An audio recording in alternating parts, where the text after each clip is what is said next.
Welcome to Harry Cole Saves the West, the show where American grit meets British backbone. And nobody embodied that British backbone quite like Margaret Thatcher. The Iron Lady would have been 100 years old today, and the impact of her 11-year premiership still seared on politics on both sides of the Atlantic. In the 12 years since his mother's death, her son Sir Mark Thatcher has never spoken about that legacy, last giving an interview in 2009. Well, until tonight. So Mark, a remarkable day. Welcome and thank you for joining us. Thank you very much for having us. How does it feel to see your mother's impact and legacy still debated and revered 100 years on? Well, I mean, I think actually she'd be very impressed and happy by it. I think particularly so that most of her policies are still being actively discussed and applied in today's political environment. Which of those policies do you think she would have been most proud of? Well, I think how long have you got? Yeah, we've got plenty of time. I think two things particularly. I mean, obviously, the whole range of her fundamental truths, the right of a man to work as he wishes, the right to own their own property, to have the state as a servant, not a master. These are all core aspects of her policies, and the fact that the basic fundamental core of institutional life today is the family, not the state. These were all things that she believed in, and she believed in small government, not large government. And all the things these things allowed her, or allowed the nation and all the people in it, to thrive to the best of their ability, and that was incredibly important. The other thing, I mean, from her achievement aspects, the thing I derive perhaps most pride from is the fact that she allowed, or she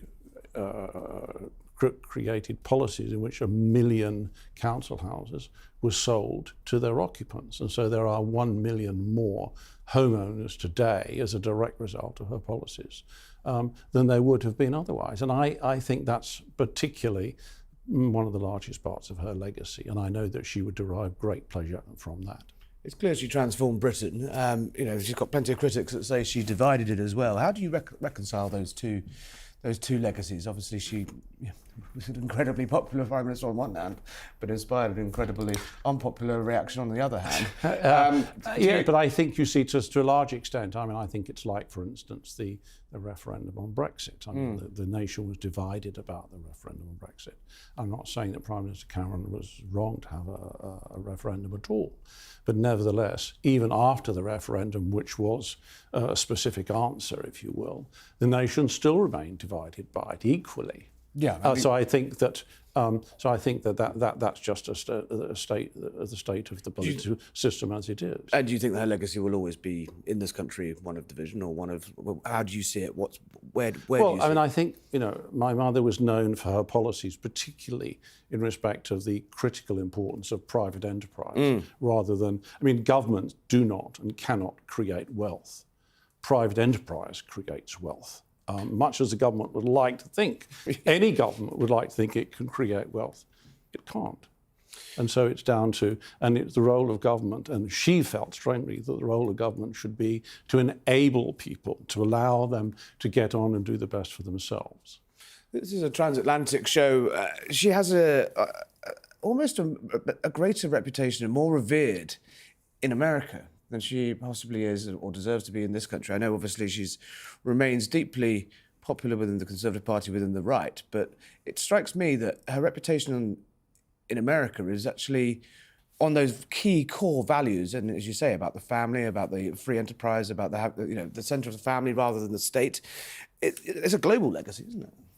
Well, it's very kind of you to say so. I think that's probably true. I mean, I think I was recently in Hungary last week unveiling a statue, actually, to my mother in Milanaris Park, which was fantastic. And so clearly her legacy and her policies, which she held to be so important, are now becoming attractive and more successful globally. I think as far as the United States is concerned, she was always popular over there because the United States is a very can-do society. It's very open. I'm not saying that the UK is not, but the style of politics in the United States and the style of everything in the US is slightly different from the UK. A more presidential system, you might. Well, now don't forget. I mean, what's it say on the Statue of Liberty? Send me your huddled masses, yearning to be free. So the United States is born of a philosophy, yes. Freedom, whereas other European countries, and the UK is one of them, is born of a history and a culture, which is slightly different. And she helped to end the Cold War. I mean, that's no mean feat, right? Ronald Reagan, Margaret Thatcher. Those two will go down in history. It was an extraordinary period in politics at that time. You had two leaders, both of whom believed strongly in the same policies. That of the critical importance of the free market economy. Both nations were emerging from a period of economic stagnation for a whole raft of reasons, not anything else. And they were able to cooperate jointly on a wide range of politics, not only, shall we say, business issues, but other issues as well. So their cooperation, and also, by the way, the cooperation of President Gorbachev at the time, they created an extraordinary period over 8 or 9 years where everything moved positively. The world economy grew faster than any other period since World War II. So I think it was, as you say, an extraordinary period. Do you think she would have made a Donald Trump? She obviously had a close relationship with Reagan. I think in all politicians, I think it's extremely important, and she would think it's extremely important, that they have their own beliefs. And that's very, very important. And clearly, President Trump believes strongly in the market economy. He has very clear ideas of what he wants to do and how he wants to do them. So in that regard, the fact he has got the common beliefs, and she would very much have subscribed to the bulk of them, I would think that she would be admiring his leadership. There's a bit of Maggie in MAGA then, is there? Well, leadership is, whether it's being whatever, it's a leader, prime minister or president of the United States or whatever, these are necessarily lonely jobs. And it's right, they should be.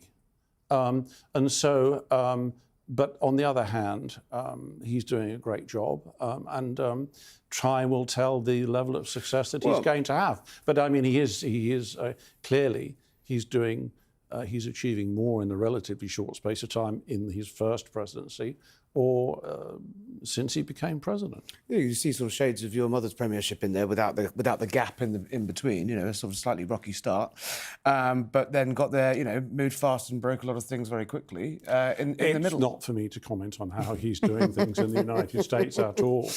Yeah, but you think the world needs a bit more of that sort of sticking to your values.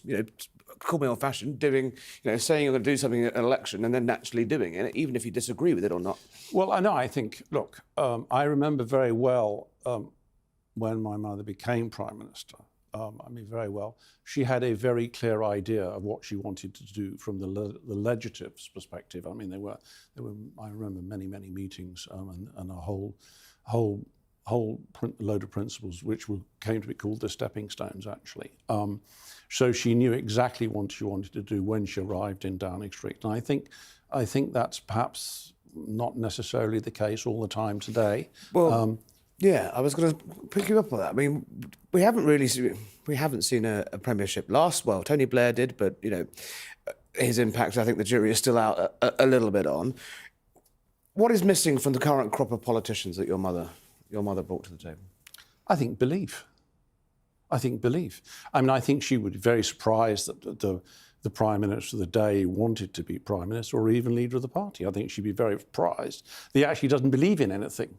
Not seemingly so, certainly at the moment. And I think that's very important. You need to have a very clear idea of what you believe in. And I think, that from that comes leadership.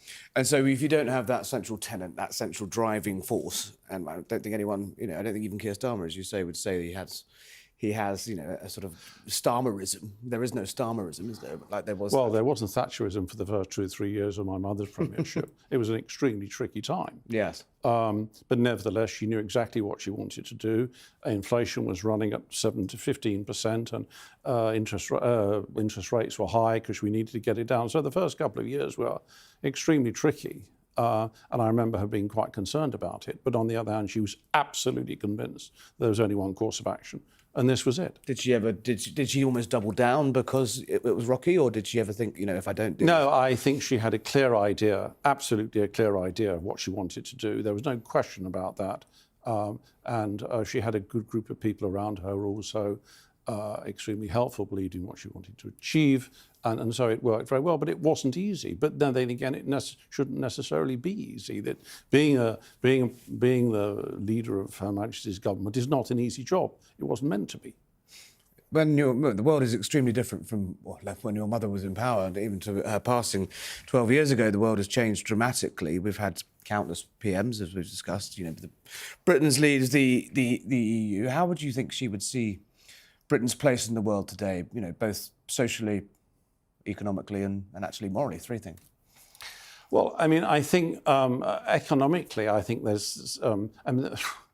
I can't remember exactly, but I think I'm right in saying that no socialist government, no Labour government has ever left power with less unemployed people than they started their term. And so clearly, their approach to economic policy isn't being successful, especially when it comes to employment.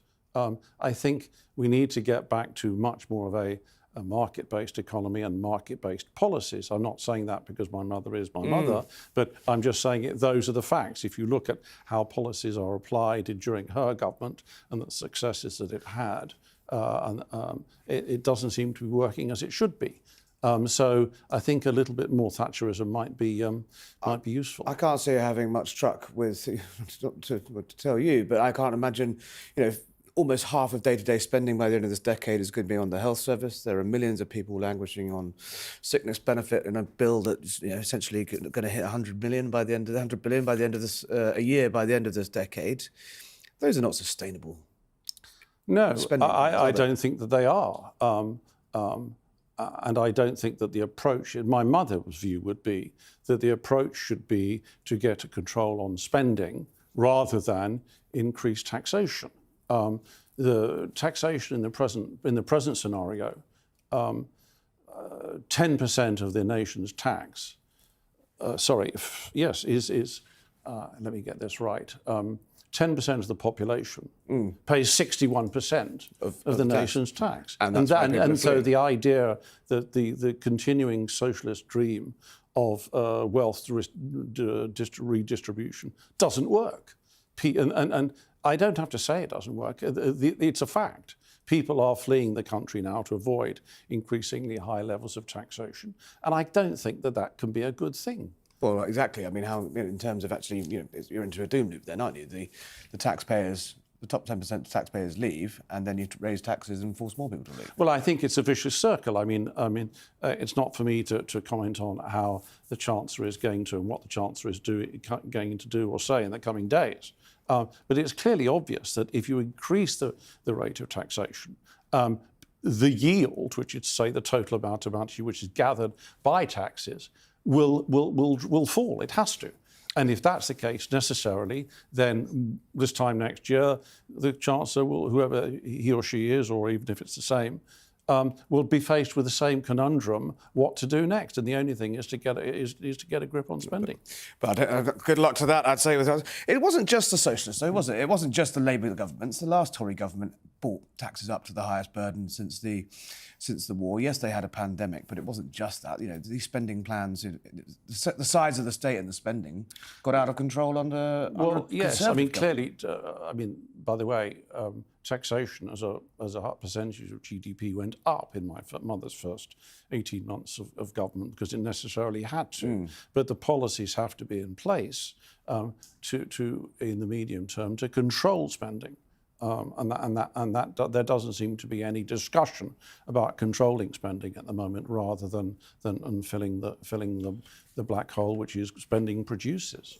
What about the other issue of the time in terms of population size increasing, immigration? Again, I can't imagine a Thatcher premiership having a much truck with thousands of illegal immigrants crossing the channel in small boats every Yes, day. I mean, it's a mystery to me why, and a mystery to many people, why these people should come all the way across Europe, safe countries in Europe, secure countries in Europe, trying to cross the channel to get to the United Kingdom, when there are many other equally safe places for them to reside. And one is forced to the conclusion that they do that because once they arrive on the beaches here, they're going to be given a wide range of financial supports from the first day. And that has to stop. That has to stop. Do you think it's a pull factor? Well, I think it's substantial. I think it's a substantial pull factor. I think that people are being encouraged to come across or half of southern Europe and France and Germany, all those sort of places, to get to the United Kingdom, because when they get here, the prize on the beach is bigger.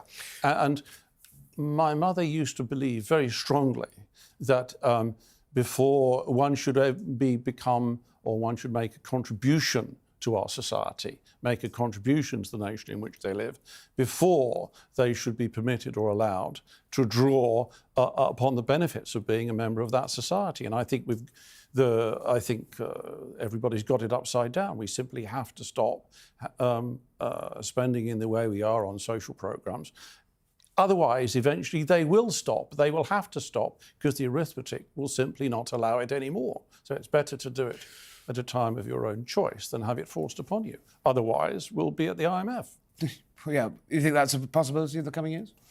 Well, there are far more intelligent political commentators than I who have already suggested that seems to be that's the way that it's going. And I don't know a great deal about it, but I know enough of it. I can count, yeah, And if you look upon it, if families ran their financial affairs in the same way that governments run their financial affairs, they would all be facing acute difficulties.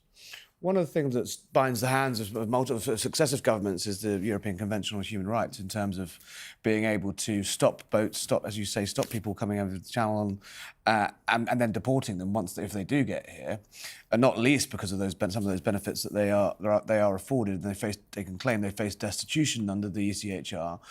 How do you suspect your mother would have said, enough of that, thank you, we'll walk away? And it's an issue of our times that politicians seem to be... the whole issue of immigration, the whole issue of illegal immigration and refugees is not an easy one to manage. No. And my mother was never a great fan of large multinational organisations. That is not to say that the ECHR doesn't have a right and proper role to play. It does, but most importantly, any nation's ability to assist others is based upon their ability to afford it and to pay. And it's critical that those laws are applied. Otherwise, our ability to continue to do it would be curtailed. So it's not for me to comment on the ECHR, and I know that you would love me to do so. No, it's a problem. But these people are coming across 3 or 4 safe countries to get here, and the prize is when they arrive on the beaches, they're getting far too much financial assistance. Yeah, I'm based in DC, and when people learn about that, they are baffled. They are. Well, the thing about the ECHR in many ways is the same as socialism, isn't it? Socialism is a wonderful thing until other people's money runs out. Couldn't have put it better myself. Talking of large multinational organisations, obviously your mother had a sort of mixed relationship with Europe over the years. Started out as I remember the picture of her in the flag jumper, extolling the benefits of the EEC. Do you have any doubt that she would have voted to leave the European Union by the end? I'm asked that question greatly and a lot. My mother's relationship with Europe generally can be summarised very simply, in my estimation. She was a great supporter of any role or any organisation in which trade was encouraged. Cross-border trade was encouraged because the more trade you have, the more jobs that come, and everybody, the whole economy expands, GDP expands, and everybody gains from that. And when that happens, if governments have got more money in receiving taxation, then there's more money to spend on hospitals, pensions, and things and the like. So whilst it was an economic community, she was wholly in support of it.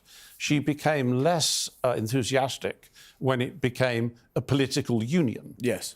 Because there were two reasons for that. She didn't like large amorphous masses of government in the first place, and the other thing was that she was deeply conscious of the fact that our Parliament has an extraordinary history going back hundreds of years, and she firmly believed that our Parliament in Westminster should be the one that actually governs the nation and not Brussels.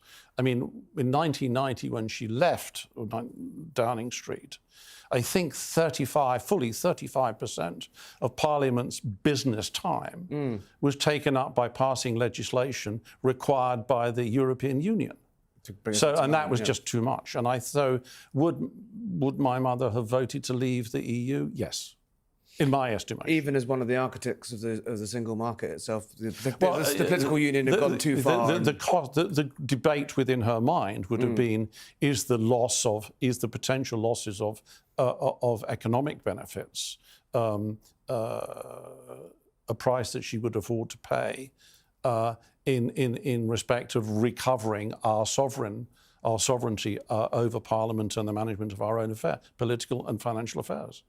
Bearing in mind, of course, that we're one of the few countries in Europe which have our own currency. I mean, I was in Hungary recently where they've got the forint and they're not about to give it up. No. Nor would we. I mean, it would be absolutely catastrophic if anybody ever considered anything other than the support of sterling. Even Tony Blair eventually got there in the end on that one with a little help. On Brexit more broadly, and your thoughts really, rather than trying to ascertain what your mother would have thought. But it hasn't.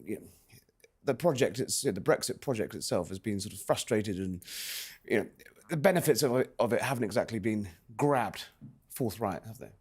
Well, I mean, I think the benefits of it were clear for everybody to see, and everybody was prospering as a member of the European Economic Community when everybody was managing their own political affairs and cooperating on financial affairs and trade.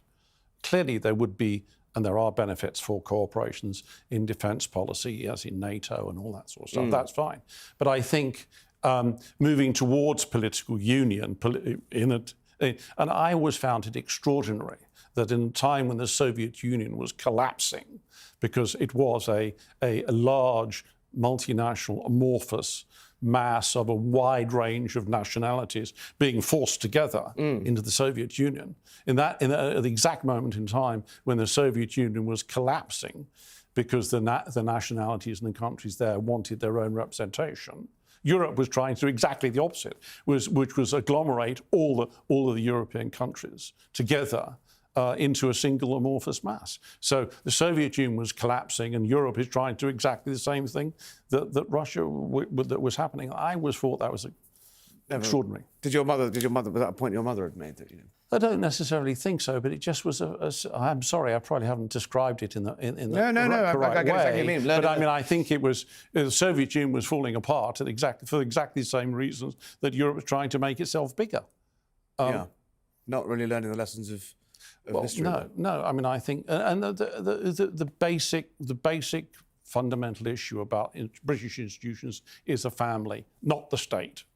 Do you see anyone in this country? We're going to talk about the future of the Conservative Party later on, but do you see anyone in the political world, recent political world, who could have turned it around, or are you in slightly despair at the current That's crop? a really interesting question, and one I've not necessarily thought about. I think that, I mean, political history is cyclical, if you see what I'm saying. I mean, if you look back at the history of the United Kingdom since the Second World War, there would be most political or historical commentators see there were two large and remarkable leaders, Winston and my mother. But the circumstances allowed them to become what they were.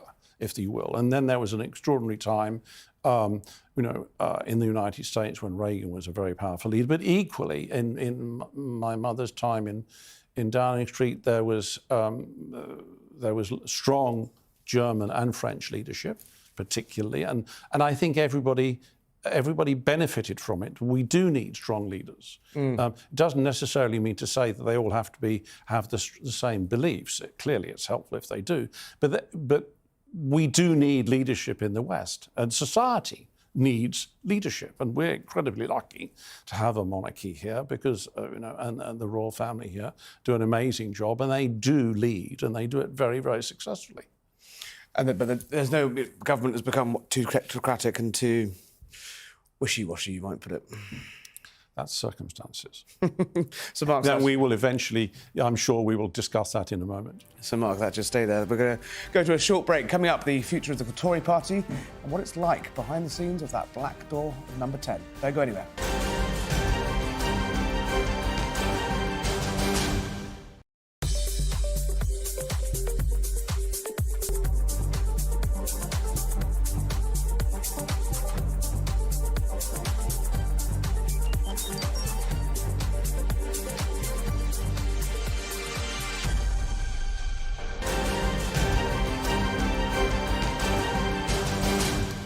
Welcome back to Harry Cole Saves the West. Don't forget to subscribe on YouTube. You will see lots of exclusive content on there. Search Harry Cole Saves the West on YouTube. Still with me in a remarkable interview is Sir Mark Thatcher, the son of Britain's possibly greatest Prime Minister, certainly post-war, Margaret Thatcher. What was it like?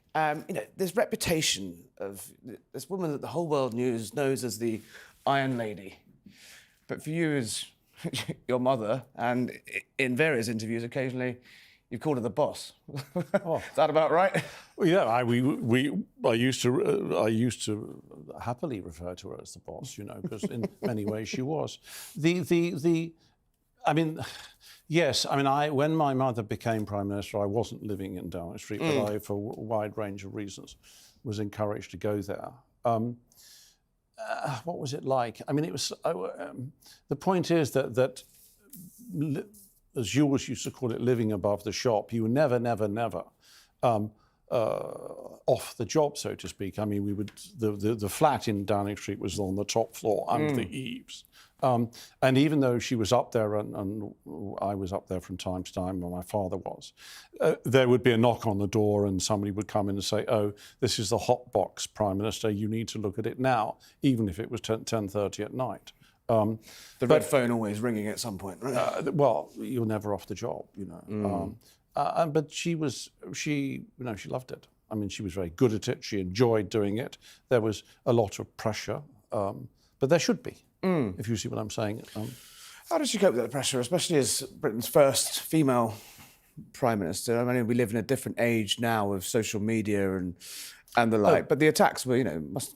Well, that's a very interesting point because the way in which your communication industry and journalism and television worked then is just so completely different from today's digital age. Neither of my parents ever had a digital phone, because they didn't exist. iPads and computers were relatively, they didn't play a portable laptops and things didn't play a role in life at all. So the way we all got our information was completely different.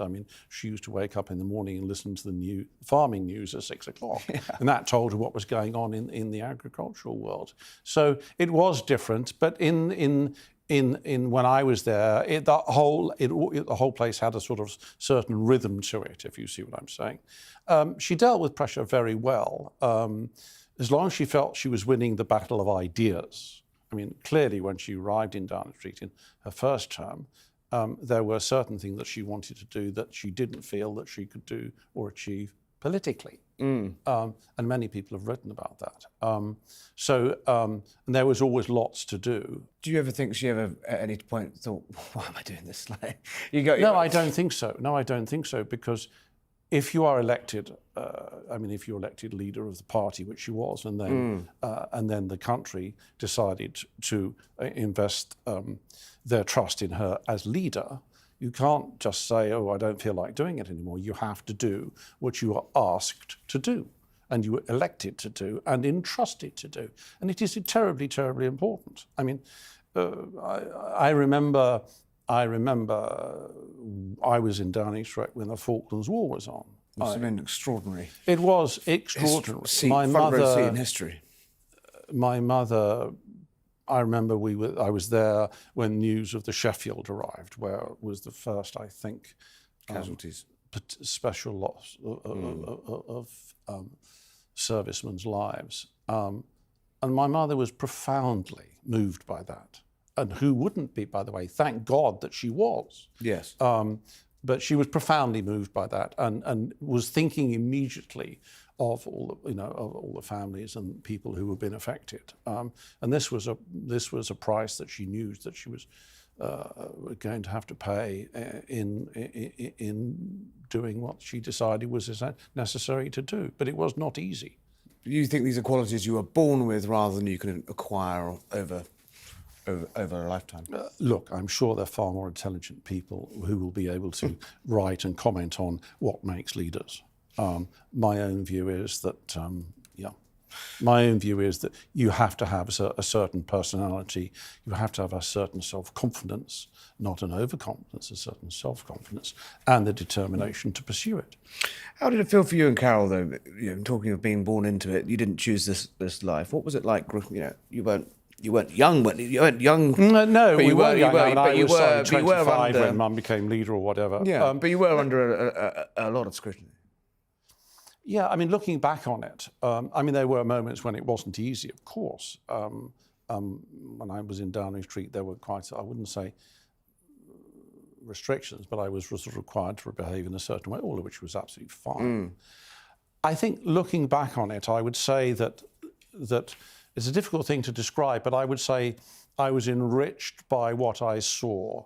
I was enriched by what I witnessed. Yes, because it was extraordinary. And I learned a great deal. So if you said, was it a good thing or a bad thing? Yeah. I would say, from my perspective, without a shadow of a doubt, I was incredibly fortunate to have been placed in that position for whatever reason. And there were moments when it was difficult. Of course. When you went missing in 1982, driving across the Sahara, I bet the boss gave you a rollicking mare. The point is, look, by the way, we can say many, many things about it, and Terry Sabine sadly died a couple of years after that. There was a lot of confusion at the time, what was going on, and of course that is made things particularly difficult. And at the end of the day, my mother reacted as a mother. Yes, she wanted to know exactly that her family was safe.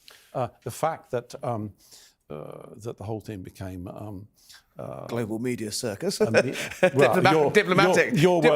circus. Your words, not mine, made it more difficult. More difficult. Yes, of course. Did you feel like you'd let it down, or how did it feel? Well, of course. By the way, it doesn't matter for what reason. It is this.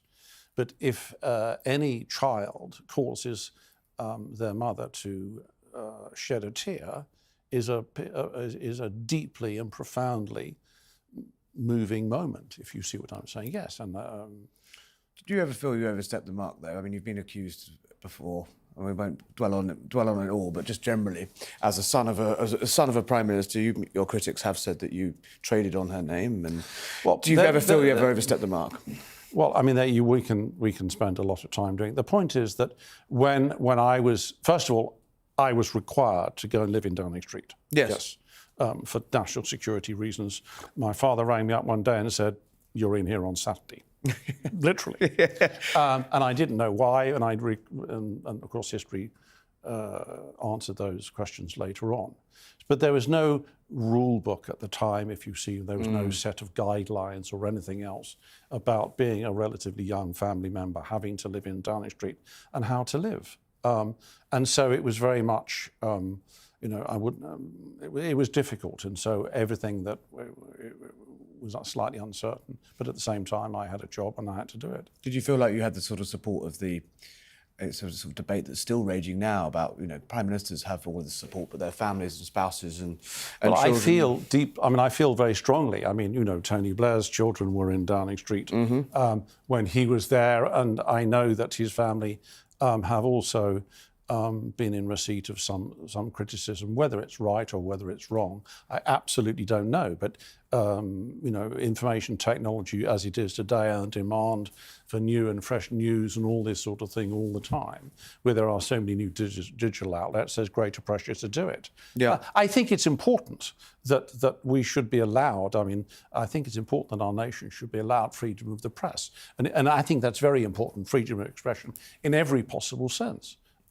And if that's the price that has to be paid, well, that's the price that has to be paid. But I think it's very important that we should not have any form of national legal censorship. I think their censorship needs to be perhaps of taste, but no, I think that was very important. A price you were willing to pay for emphatically. Yes. Have you always thought that, or have you slightly mellowed over the years? No, I think the point is this: if you believe in a set of principles, if you see what I'm saying, yes, you believe in them. For instance, I mean, and if you believe in them, then you have to accept for what they are, and they don't provide good news internally. So it's all cyclical. It's all cyclical, and that's the way it works. Talking of the political cycle, and cyclicism, the Tory party took a big old tonking last year. 14 years of power, mixed reviews, as we've discussed previously.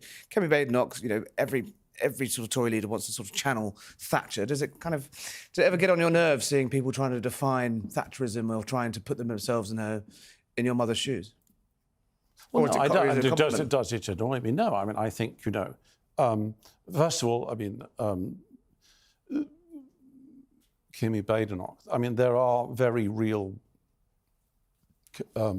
comparisons between the moment when my mother became leader of the party and when she became leader of the party. We've just had in 1974, there was a 3-day working week, and we just had a fairly big tonking in the 94 election, the 74 election, yes. And that created an environment in which the party was ready for a different style of leadership. And that's how my mother became leader. I think there are certain comparisons between that period in 1974 and the last election, if you see what I'm saying. And so from that particular perspective, she would be supporting the leader of the party because she's doing the best she can. Do you see any shades of your mother's, you talk about having principles and morals and a vision. Do you see that in the current Tory party? Well, that's a national debate. I mean, I think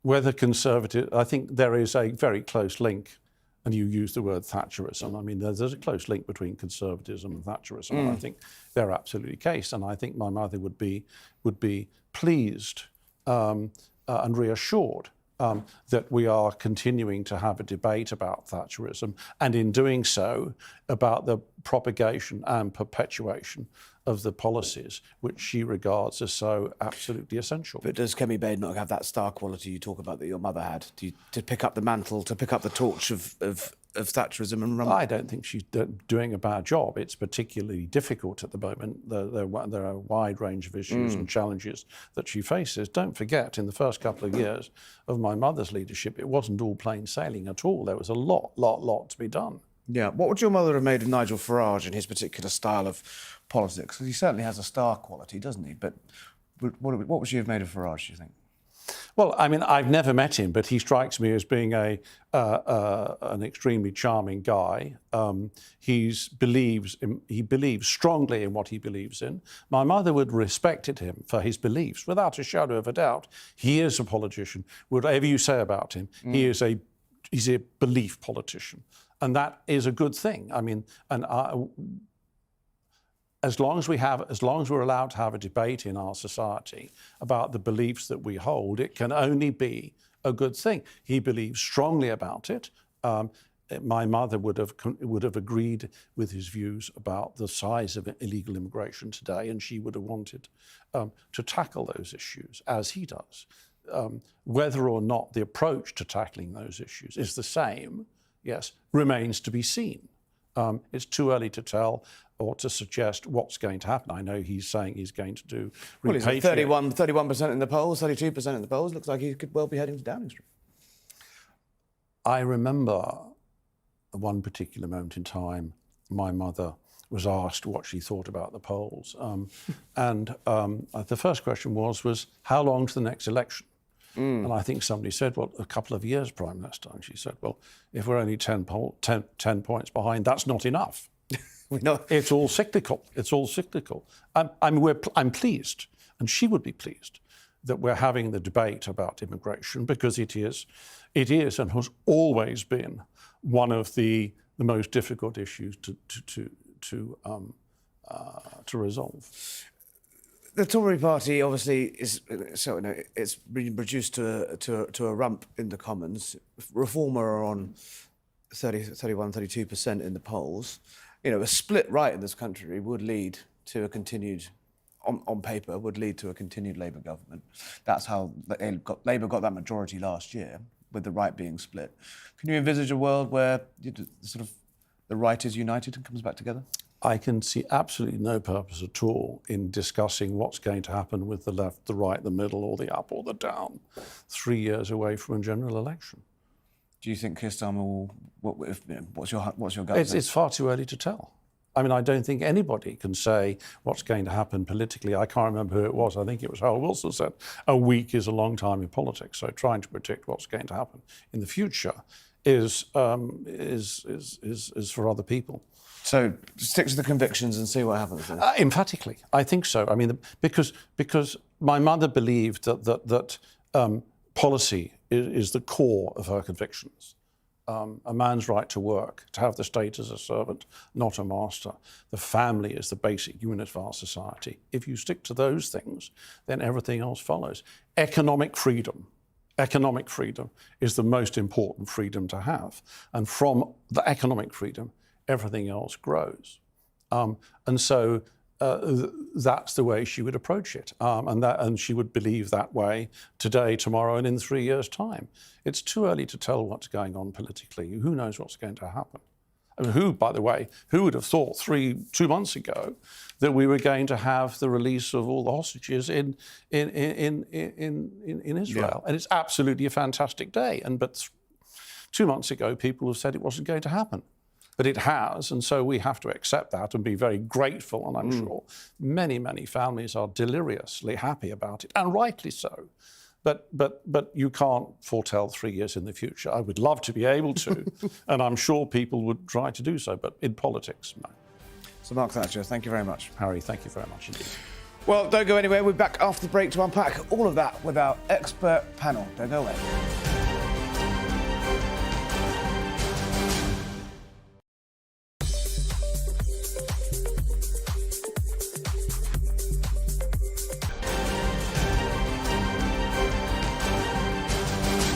Welcome back to Harry Cole Saves the West. Don't forget to subscribe on YouTube. You won't miss a thing. Now, to unpack that remarkable interview, the first interview in more than a decade and a half with Sir Mark Thatcher. I'm delighted to be joined by broadcaster and host of Drive on Talk, Jeremy Kyle, the historian Tessa Dunlop, and the former political editor of The Sun, one of the greatest jobs in history, Trevor Kavanagh.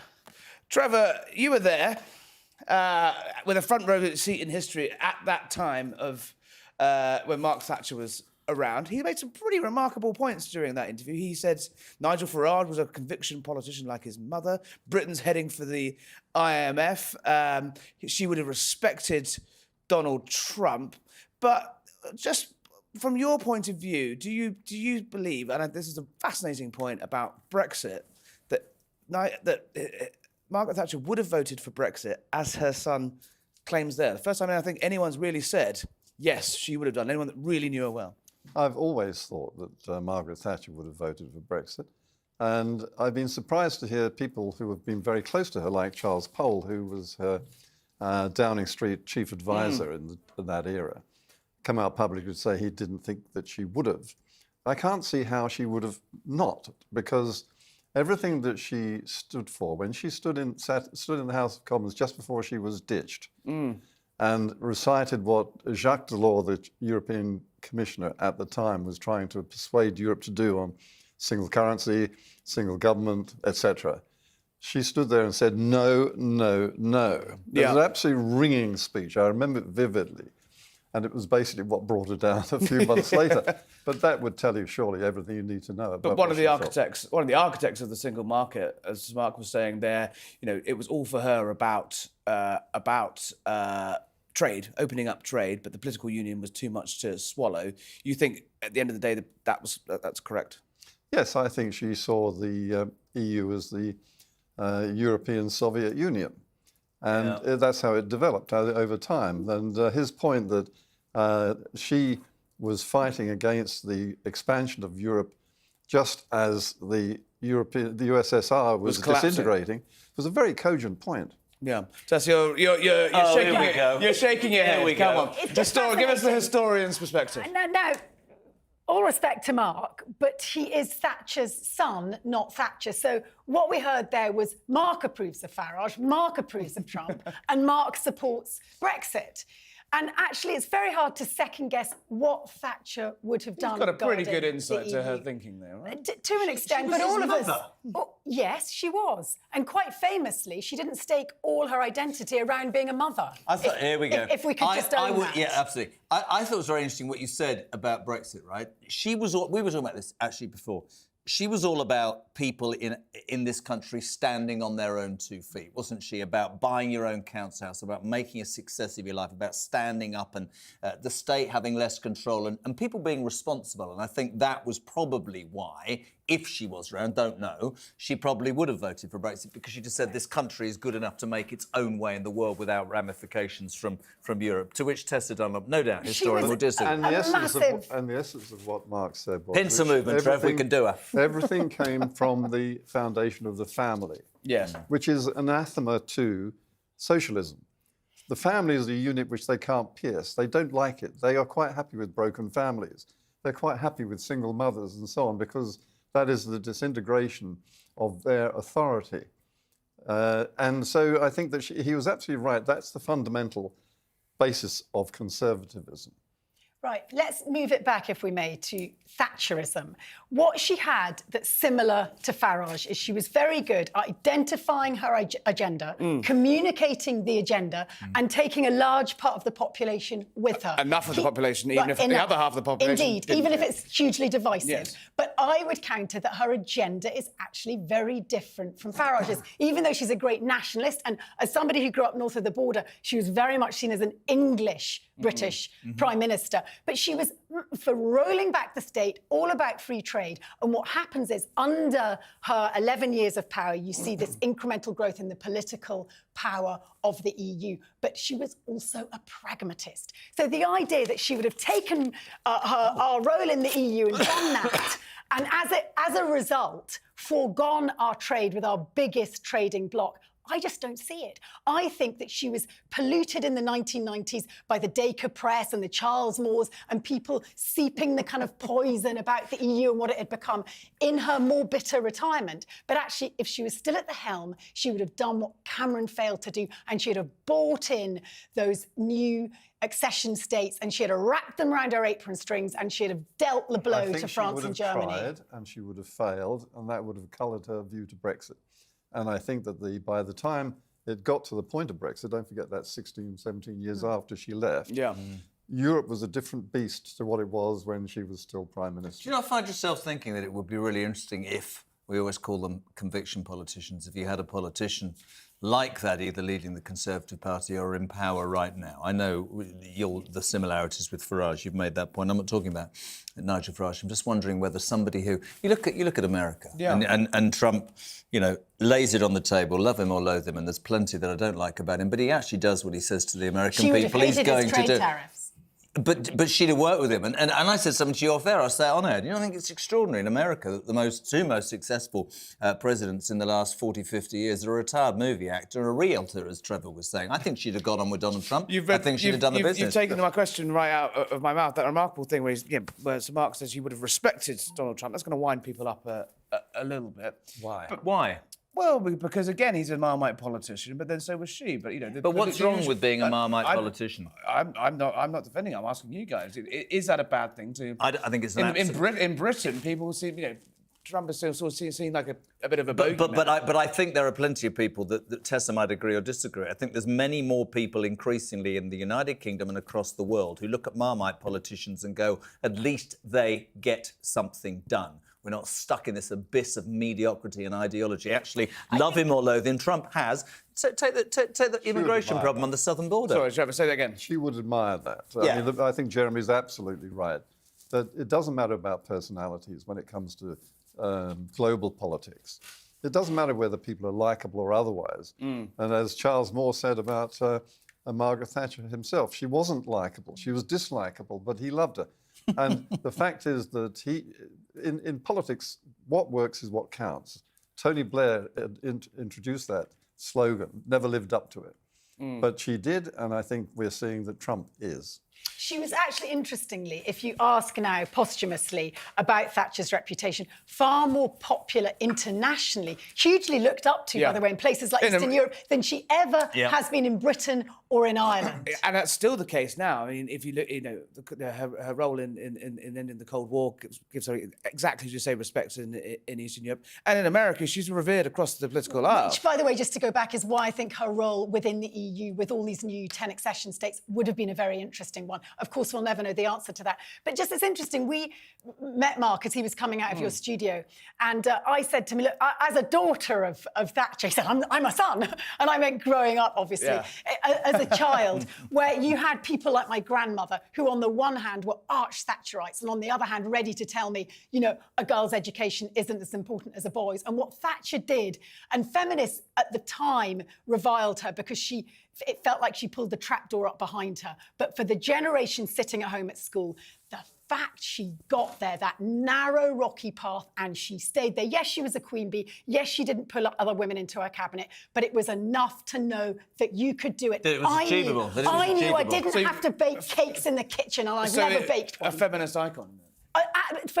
Yes. You've never baked a cake? No, I've never done those fairy cakes. I still don't at the school days. All right, enough about cake. Right, feminist icon. One more warning there from Sir Mark Thatcher in the interview. He thinks that we're running out of time, so I'll get a quick answer from each of you.